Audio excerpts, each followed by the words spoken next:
Former Vice President Joe Biden and Senator Bernie Sanders (IVT), whose candidacies embody competing wings of the Democratic Party, have emerged as the leaders in the contest for their party's presidential nomination, according to a Washington Post-ABC News national poll. The findings come little more than a week before the first votes of the 2020 campaign will be cast in Iowa's precinct caucuses, where there has been a spirited contest involving not only Biden and Sanders but also Senator Elizabeth Warren (D. Mass) and former South Bend, Indiana, Mayor Pete Buttigieg. Senator Amy Klobuchar (D. Min) and entrepreneur Andrew Yang both hope to spring a surprise on the others on caucus night. Read the full Post-ABC poll results, see results by group.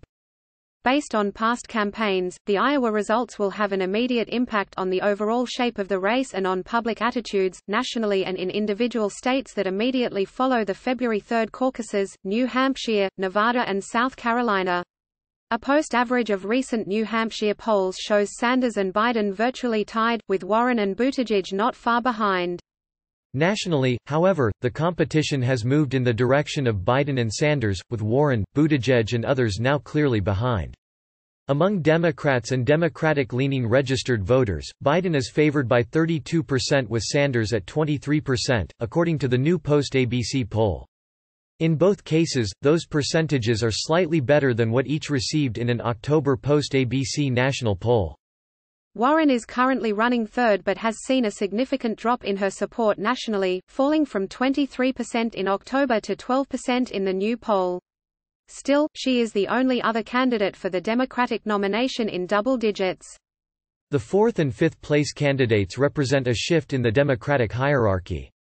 Former New York Mayor Mike Bloomberg, who was not a candidate when the last Post-ABC survey was conducted but who has spent several $100 million since then, runs fourth at 8%.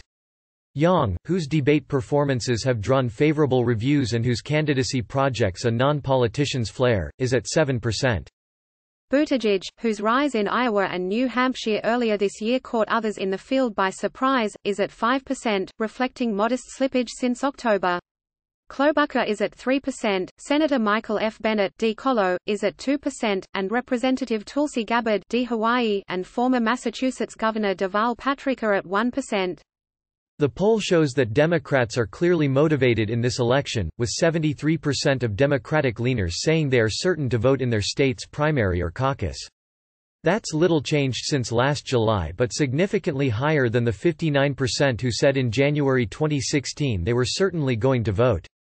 Similarly, Democratic leaners are slightly more satisfied with their choices of candidates this year than they were 4 years ago.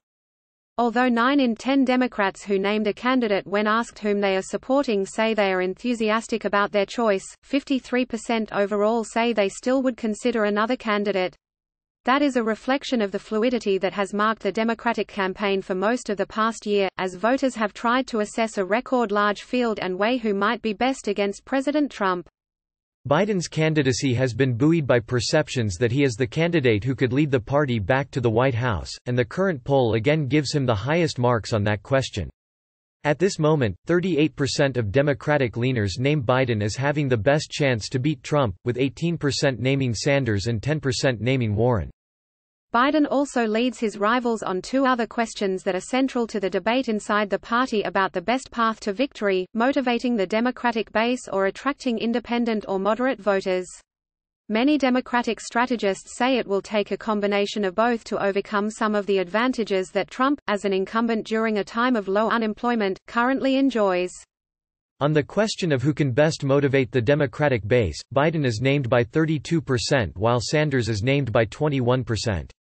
Asked who can attract those independent and moderate voters, 29% name Biden and 17% name Sanders. No one else hits double digits on that question.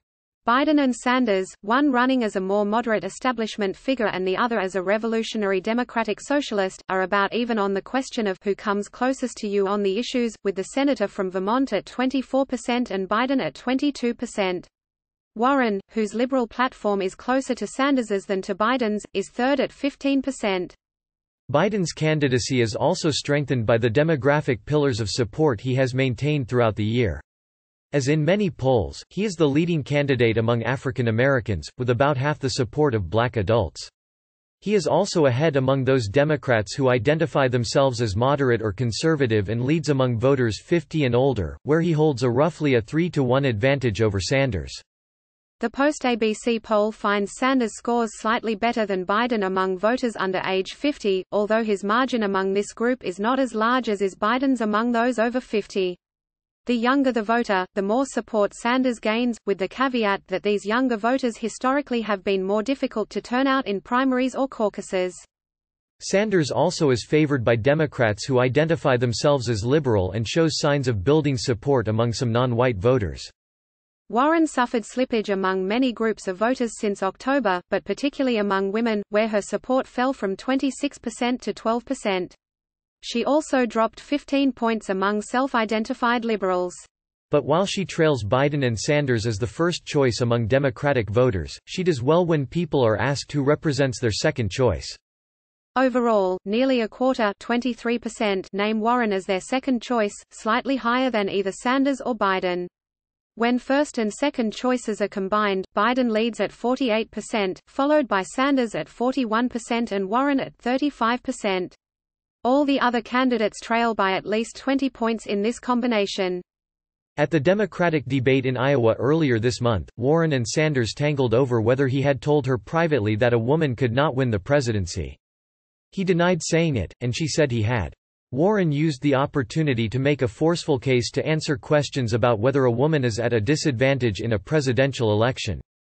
The post-ABC poll finds that fewer than 3 in 10 (28%) of Democratic-leaning adults say a man is more likely than a woman to defeat Trump, with 63% saying it doesn't matter and 7% saying a woman would have the advantage against this president.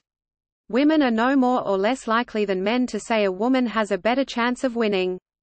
Support for Warren is significantly higher among voters who say either that it doesn't matter or who believe a woman has a better chance of winning, but she nonetheless trails Biden and Sanders among that group. Men overall are more likely than women to say either it doesn't matter or a woman has a better chance of beating Trump. Women are more likely than men to say a man has a better chance of beating Trump.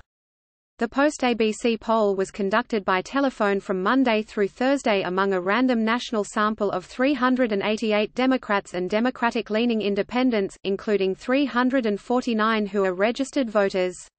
The margin of sampling error is plus or minus 6 percentage points for both groups.